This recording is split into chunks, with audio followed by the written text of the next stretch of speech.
građaninu Srbije, odnosno građaninu Bora, jasno je kogod dođe u Bor sa strane da su nama ugrožena ljudska prava ovde. Prvo, osnovna prava na zdrav život. Drugo, pravo na dom i na krov nad glavom. Jer vi ste videli da ovde ljudima pucaju i kuće i da ovde nema mira jednostavno u nijednom trenutku.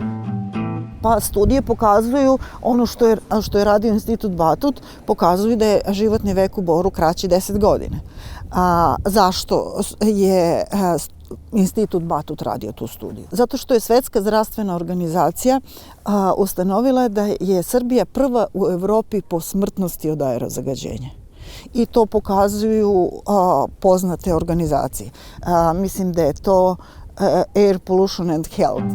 Nekad je ova reka bila čista, zato su se ljudi nastanili tu i živjeli su pored jedne čiste reke. Međutim, otvaranjem rudnika i razvojem industrije u Boru je došlo do svega ovoga. Znači, ljudima su uništena imanja, poplavljeno to sve, evo vidite šta je, ovo je jedno mrtvilo, jedna pustoš, tako da tu nema života i pitanje je opstanka ovde ljudi na ovim selima, pogotovo sad dolaskom Kineza kada je proizvodnja intenzivirana i ubrzano rade to što rade, jer su oni ljudi došli ovde za profitom, nisu došli oni da nama učine nešto dobro. Bavim se delom poljoprivredom, međutim to mi je onemogućeno sad.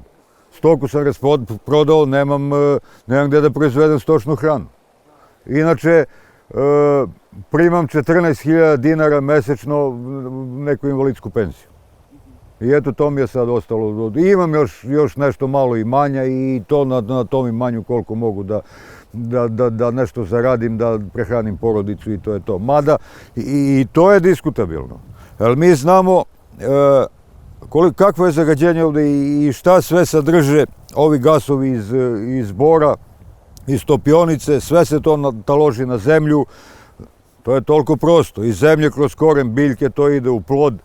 Mi te plodove, jer nemamo druge mogućnosti i nemamo drugog izbora. Te plodove beremo, ubiramo to, znači time se hranimo, time hranimo našu decu i to je zlo. Istražna prava su data rudarskim kompanijama, stranim, ne samo Ziđinu, nego mnogim kanadskim, australijskim, japanskim kompanijama. Velika je opasnost i velika je borba pred nama i ako budemo istrajni u tome, uspećemo da uradimo nešto po tom pitanju. Jeste to jedan proces, ide sporo, ali jednostavno moramo da istrajemo zbog nas i zbog budućeg našeg pokoljenja i zbog naših predaka koji su nam ovo ostavili u nekom stanju nenarušenom. Mi smo dužni to našoj deci da ostavimo u isto takvom stanju i čak da poboljšamo to, što su greške prethodnih naših očeva i dedova dozvolili da ovako bude sad ovde kako je sad. Mora čovjek da se bori koliko god je teško. I koliko god je izgledalo ovo beznadežno, ova situacija ovde gde se nalaze Borani, ali i sam taj rat je prirodno stanište čoveka. I mi smo pozvani svi na borbu i da svako od nas bude stvaralac i da da doprinos u svojoj zajednici i u razvoju svoje zajednice. I dok je god nas u sigurnim stazama služi pamet, znanje i energija, mi ćemo realizovati projekte, biti prisutni na terenu i boriti se. Vidimo da je ovde sprega stranog kapitala i domaće korupcije, a mi smo mali, bez bilo kakve zaštite, ali s obzirom da i tako mali, mi drmamo jednu jaku korporaciju i jednu jaku bahatu vladajuću garnituru, što znači da naš rad tog malog broja ljudi i tekako daje plod, tako da svakako nema povlačenja i nema predaje, jer borba mora da traje do kraja. Ako smo izgubili neku bitku, nismo izgubili rat. Koliko sam optimista, jesam donekle, ali svako sprema sebi neku alternativu.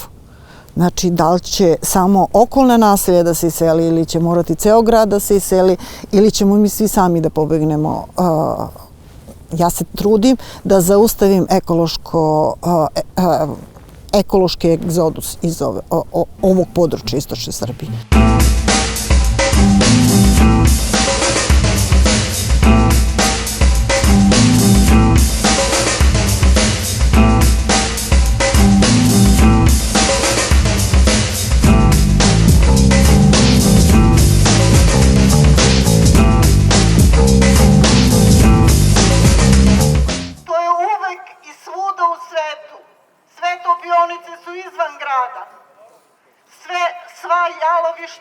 je to izvan nekih zelenih prirodnih okruženja. Oko Bora su lepe planine i zelena prirodna bogatstva. Da li ćemo svi da postanemo jedno veliko jalovište? Što flotacijsko, što rudničko.